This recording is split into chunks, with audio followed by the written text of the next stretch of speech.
don't dance in Kano. Yes, welcome back and thank you for staying with us. Now we're going to be looking at decentralization of Nigeria's power sector. This sector has been struggling for decades with electricity policy enforcement, uncertainty in gas supply and constraints in its transmission system. Of course, you are aware that when NEPA was unbundled, we had the transmission companies, we had the distribution companies, and so on and so forth. All these challenges resulted in frequent and long power cuts that put a strain on the economy and growth. According to a World Bank report, 85 million Nigerians do not have access to Nigeria's grid electricity. This represents 43% of the country's population, making Nigeria the country with the largest energy access deficit in the world. Ooh. I don't know how you feel, but I feel embarrassed by this kind of statistics. I think I'm going to wait for what our guest feels about it this morning. Yeah, but I've said what I feel. The managing director of the Niger Delta Power Holding Company, NDPHC, Mr. Chiedu Ubo. Good morning. Good morning, Lera. And good morning, Aya. Well, I thought you were going to do Pasha before, but good morning to you as well. Now, those stats, Aya is waiting patiently to hear how you feel. Well, these are stats that you probably are aware of anyway, but that 43% of the country's population it doesn't have access to power grid, and that makes us the worst stats in the entire world. What do you say to that? Well, we all know that electricity supply in Nigeria has been a challenge. Again, over time, because of lack of investment prior to the reforms under the Fourth Republic, that led to the privatization. But since then, since 1999, as a matter of fact, every government in this country, every administration has focused on seeing what it could do to increase access to electricity in Nigeria and to increase power supply to homes and businesses. The truth remains that a lot of work needed to be done. Perhaps we underestimated the level of work that was required. But over time, we've seen some incremental growth in access. Don't forget, the company which I lead now is an initiative of the governments of the Federation, the federal and the state, and it all started in 2005. It's also part of the story, and with that intervention, the governments have been able to put 4,000 megawatts today, installed capacity of 4,000 megawatts. There are still challenges across the whole chain. There are still challenges in transmission, there are still challenges in distribution, but all of them are being addressed, and we're seeing some level of improvement. And it's just a matter of time. This administration is taking power supply, access to electricity, not just access, reliable electricity and affordable electricity, they're taking it head on. So it's just a matter of time we should be well, able the to time, reduce Mr. the level of lack Mr. of Ubo, access. if you can hear me, the time is still ticking. It's almost 20 years now since this privatization thing kicked in, and the conversations about it began long before 20 years ago. So a good number of people would naturally be wondering how much longer do they have to wait for electricity supply, which expectedly they should be getting without much stress. So you say, I mean, a whole lot of work is going on there, and the decentralization of Nigeria's power sector has taken so many years, and this reports by the World Bank, and of course the sector is going to argue with it. So, but is it really intractable? Is it the systems around it? You were SA to the former president, Goodluck Jonathan, on power privatization in the office of the vice president at the time. Perhaps you may want to give us some background into why it seems the challenges of resolving these power supply issues is seemingly intractable. Okay, thank you very much, Ayo. First, let me correct. No, I don't know. For what it is worth, I think privatization is just 10 years this year, and not 20 years. Then secondly, I didn't serve under President Goodluck Jonathan's administration. I served under President Buhari's administration. Oh, okay. Yes, I was involved in the privatization as well, but as an external counsel, handling the legal bits of that process. The privatization, yes, we had hopes. At the time, we expected private investment to flow in. We expected the know-how to, come in and turn around things. But as you could imagine, I remember back then in 2012 when all the due diligence was going on, there was serious labor resistance. I'm not holding brief for the investors, but the investors were really not able to do proper due diligence, particularly distribution companies, because labor could not allow them access. There were some assumptions. Those assumptions turned out to not to be very correct in terms of the price and tariff. When you're setting the tariff, you need to take into consideration the loss levels. At the time, the loss levels were somehow underestimated in the tariff. But again, the privatization process made provision for some adjustments, so that when they take over, they will be able to do proper loss study, and then come up with the appropriate loss level that could be priced in. They had 1 year to do that between 2013 and 2014. But a lot of things emerged. When they got in, they discovered that the loss levels were actually much higher than was priced into the tariff. And of course, we started the issue of tariff, or whether that should be passed to the end users or who should pay for it. The distribution companies have their stories. The government, the regulators have their own story as well with regards to that. Anyway, the previous government did its best, intervened, at least to keep the little one we had, to keep it going. And this government has come in now to say, look, we are tackling it head on. On Thursday, the 12th of October, you could see, your reporters were there. His Excellency, the Vice President, led us, he's the chairman of our company, Niger Delta Power Holding Company, led us to have a meeting with the businessmen in Agbara. It is part of the effort we are making to, of course, it's part of the decentralization effort as well, we are making to bring this electricity to end users. The true story is that in terms of generation capacity, we have the capacity, we have some level of capacity on ground. That level of capacity that if it's put into the grid today, at least there will be some, some respite in terms of, homes getting supply and all that. We have 13,000. The government just finished the Zungeru, which if you add that Zungeru, Kashimbila, the hydros, will probably be doing, say, about 14,000 megawatts. That's quite sizable compared to the 4,000 thereabout we are doing now to the grid. So we have the generation capacity on ground.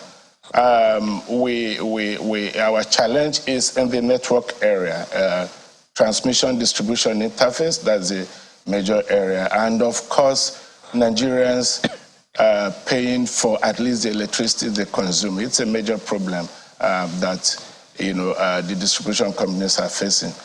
So that's at the distribution end. You must have been hearing the issue of losses. We're talking about technical, commercial, and collection losses. That's the aggregate of these three. It's what is affecting the industry because it doesn't allow the liquidity flow in the market. I mean, this is supposed to be a private sector-led, private sector-led business in that subsector, the electricity sector. But if the money is not flowing properly, then it becomes a problem for private investment. Electricity flows for those of us who are gas tamer, electricity flows all the way from the gas where the gas converted to electricity, and it goes to homes. We expect the money to flow back from homes so that pay everybody along the chain up to the gas man. But if there is no money coming back, it becomes a problem. So those are the challenges. Yeah. And government is dealing with that seriously. Yeah. Mr. When you were speaking just now, you spoke about 14,000 megawatts, and you talk about putting that in the grid.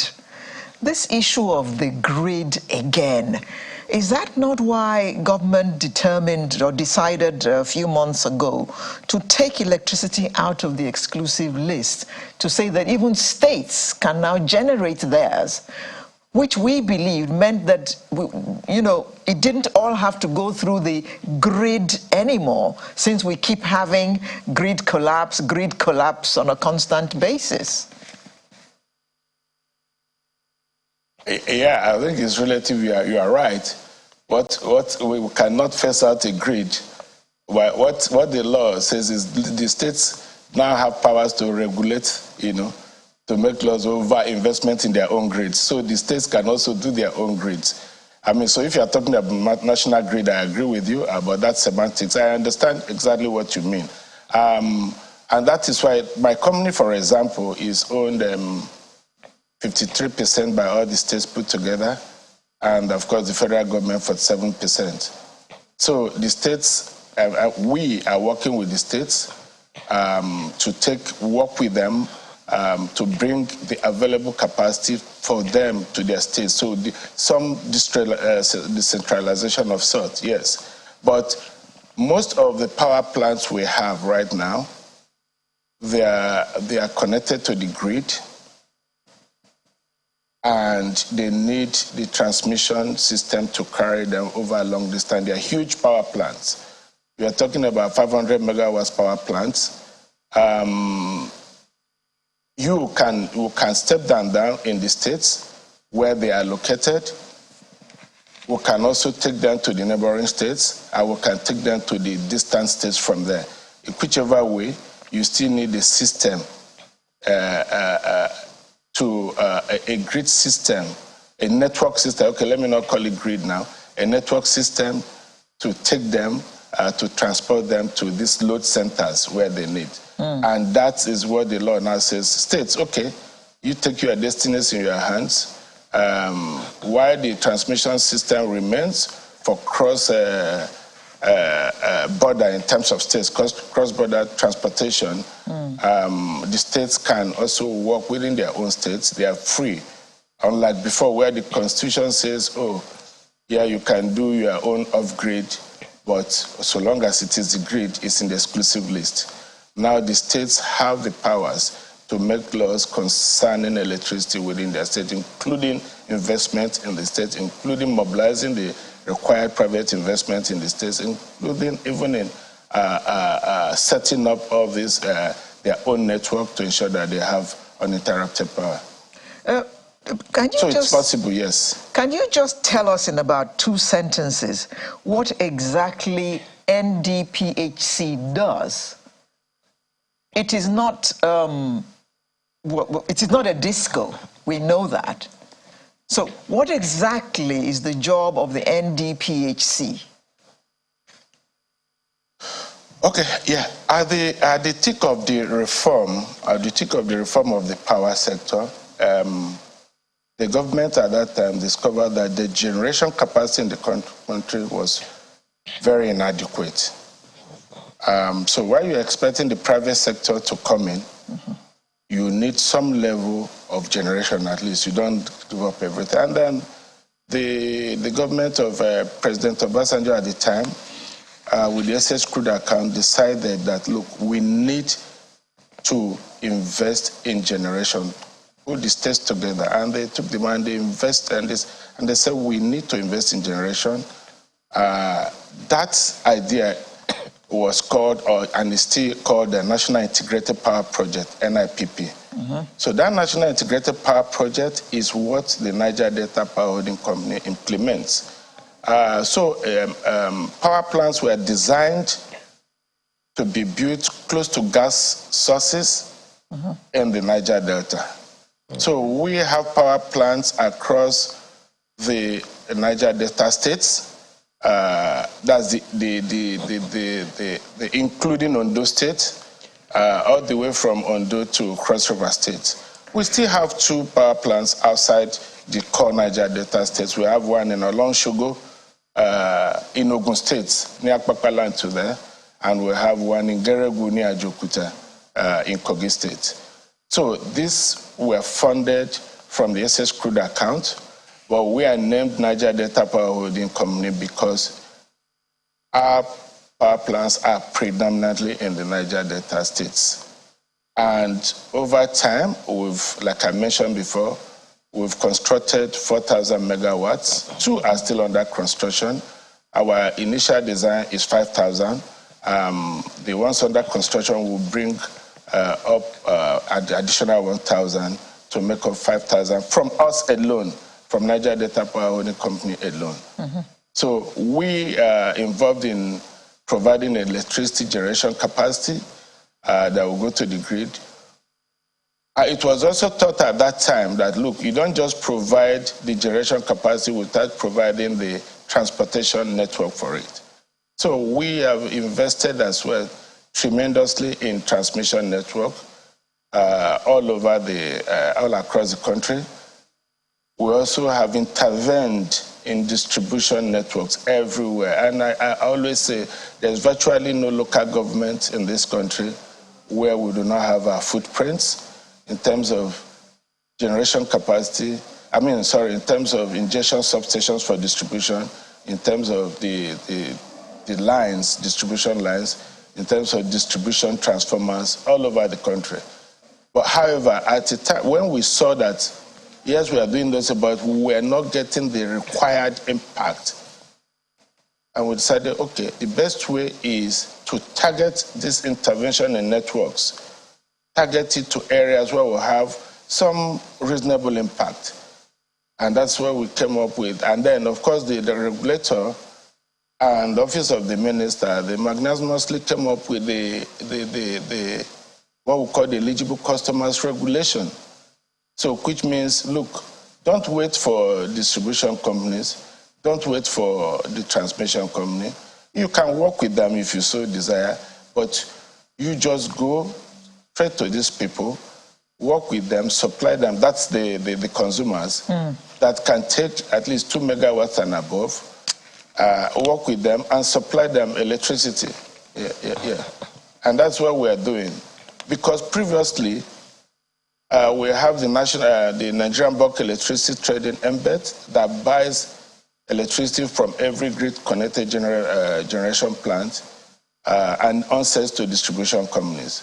As I mentioned before, the money that comes back from the distribution companies to Embed, of course, there's always serious shortfall. And this shortfall is passed on to us. At the end of the day, all the generation companies were left with huge receivables from Embed. The indebtedness is crushing. So you can't, for us as government, we can't fold our hands and be saying, until Embed gets money from distribution companies to pay us. So we have to also help the government, help to remove this burden, because whatever Embed owes is passed on to the federal government's balance sheet. So instead of having Embed carry that burden and the federal government carrying that burden, let us go straight, serve these customers, put systems in place that will make us collect our money, working with them, and then, of course, reduce that burden, and at the same time, we are provided electricity. And that is the charge that the Vice President has given us, and that is the charge the Vice President, His Excellency Senator Kashim Shettima, is leading himself. He's leading from the front. And we are working on that. We were at Agbara. We have discussed with the businesses. We have signed up with the businesses. Of course, investment is required, even beyond even what we can carry. Well, we have the private sector. We have also marketed who will carry out this investment. And the projects will pay. Okay. The projects will pay for those investments. I mean, the average, what it costs one... Yeah. Mr. Wood, does the law allow you to bypass the discos and go directly to the customers? Yes, that allows us to do that. The regulation allows us to do that. Once the customer can take up to 2 megawatts, so we are talking about huge industrial customers here. Okay. And if it is a pool of customers like residential estates that can take up to 2 megawatts, we can serve them directly. But we'll have to work with the distributor. We'll have to find a way to get the electricity there. Perhaps we will need to work with the transmission company. And if we need to expand their network by adding more power transformers, transmission transformers, we'll work to do that. Okay. The distribution companies, yes, we can also work with them to target, rather than excluding them, we work with them. We are working with a code disco. As I speak, until recently, we were supplying a code disco directly for Lagos, 100 megawatts, and it's still on. And this Agbara project, we're also working with them because they cover Agbara. Okay. We just last week, I think last week, we signed a framework agreement with Ibadan Disco. We are going to the Okta area. We are going to Shagamu Interchange area. All the companies that are working with them, helping them to attract the required investment and doing the and providing the required network, and then ensuring that for me, what's in it for me is that the electricity comes from my power plant. Okay. Yes. Mr. Go, you said earlier that NDPHC generates, or in a short time, will be generating about 5,000 megawatts. Is that correct? Very correct, yeah. Yes. So how many do the other GenCos generate? So I just mentioned to you that we have estimated we should have somewhere around 14,000 megawatts now, adding Zungeru that just came on stream, yeah. So the rest, what we have on ground presently, NDPHC is 4,000, and I say in about 16 months or 1 year, 16 months or 24 months, 16 to 24 months, we should have another 1,000 coming to the grid, making us 5,000. So out of the 14,000 we have now, if you remove 4,000, the remaining 10,000 come from about 25 other distribution companies, generation companies. Generation companies. But let me clarify, But Mr. we need to manage our time, please. How come the consumer is not feeling like there's 14,000 megawatts in Nigeria? We feel like there's only 2,000 because many areas do not have power, sometimes for weeks, months. That's what I'm saying, yes. They are there. So what is stock capacity is different from what goes out. What goes out, there are limitations which we are trying to resolve. That's what we are doing right now. Okay. The limitations are in the networks. Okay. That's what we are doing, yeah. How long do you think consumers will have to wait to feel the effect of these bottlenecks that you're trying to sort out at the moment? We are tackling it head on. The government is facing it. I just mentioned His Excellency, the Vice President, is leading the charge. He was in Agbara with us. You saw it, yes. It's just a matter of time, just a matter of time. Can you give us an idea of what time you're looking at? For my Agbara and Ota project, I have 6 months to deliver, and I must deliver for those areas, yes. Well, we are completely out of time, Mr. Ugbo, and just one question. You stated it the other time, and you have to do this in less than 45 seconds. What's the plan to recover the debts you are owed? Well, that's the government is working. The debt we are owed is by the government, and we are government as well. MBET, I know the Minister of Finance, who is the chairman of MBET, they are working seriously to make sure that the generation companies are paid so that they're able to pay their gas suppliers and they keep their generation plants onto the grid. A lot of work is ongoing in that area. Okay. We feel for you, Mr. Ugbo, and we wish you all the best in collecting the debt.